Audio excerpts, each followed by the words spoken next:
In this video, I'll be breaking down Ali Abdaal's editing secrets so you can learn how to achieve the same level of polish and professionalism in your own videos using CapCut on your PC or Mac. Don't miss out on any of our upcoming videos. Hit that subscribe button now and turn on notifications to be the first to know when we upload new content.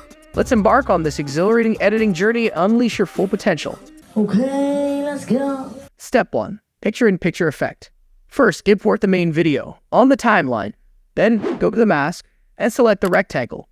Rotate it to 90-degree position and round the corners by dragging the slider to 15. Position it to the right side. Next, add the video that you were talking about. And again, go to the mask and select the rectangle. Scale it up and drag the round corner to 15.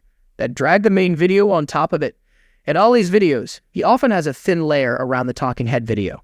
To achieve this effect, I downloaded a blue rectangle template from YouTube, link provided in the description. After that, drag it onto the video. Clicked on Blend in the basic section and selected Brighten.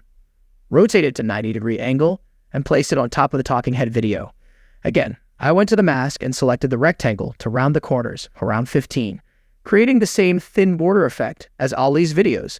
Finally, add the background video by simply dragging it under the videos. Now you would achieve the picture-in-picture effect. You can add different backgrounds or videos by repeating the same steps. Moving on to the next step, which is typing on the page. For this, you can use a video or a still image. I have downloaded a pastel gradient image from the web, link provided in the description. Now add an icon. You can download high-quality icons from this website, link also provided in the description. Then select the icon layer, scale it down, go to the mask, and select a rectangle. Position it, and drag the round corners to 32. After that, add a default text layer. Add text, and select the font Sonic Medium, which is like the same font Ali uses in his videos. You can also change the color if you want. Ali's graphics are always moving, so create a compound clip and drop the rebound effect on the icon video layer.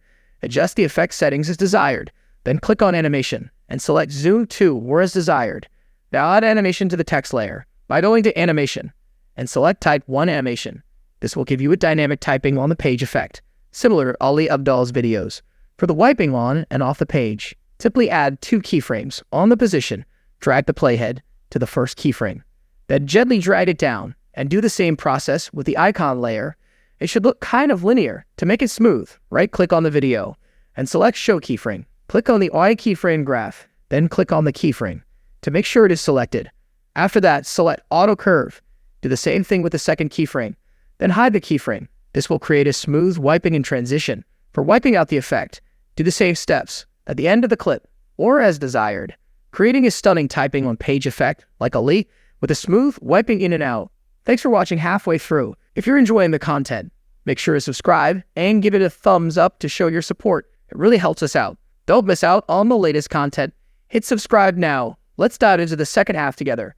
The next step is to add text behind yourself, like Ali does in his videos. First, duplicate the layer by pressing Ctrl or Command-C to copy, and then paste the layer by pressing Ctrl or Command-V. After that, select the upper layer, go to Cutout, and select Auto Cutout. Now drag the text layer, add text, select the font, and also add animation to the text. Finally, create a compound clip. Drag it between the video layers, or simply change the layer position to 1 like I did, and you'll have this background text effect like Ali. Bonus step. In Ali Abdaal's latest video, he used an icon animation to add visual interest to his content to create this effect. First, drag a white rectangle from the library, then go to Mask and select Rectangle. Scale it down and drag the round corners to 50. Next, add the blue image for the bottom of the icon and repeat the same steps with it, placing it on the white one. After that, select the blue layer and create a compound clip. Then go to Mask and select Split, rotating it around -180. Now drag the vector, scale it down, and place it on top of the blue portion of the icon. Add text such as editing and select the font, then place it on the blue portion of the icon. Next, add animation by clicking on animation and selecting zoom in or the desired effect. Repeat the same with the other layers. To add more icons, simply copy the blue and white icon and repeat the same process. You'll notice that this animation is quite different as they are moving separately. If you want to move the icon together with the text and vector, simply don't add animation and export it. After exporting, they will be merged, so you won't have to add animations separately. Simply add an animation once and you're done. Hope you liked the tutorial. Make sure to subscribe and watch this video on how to create shorts like Ali Abdaal. I will see you guys there.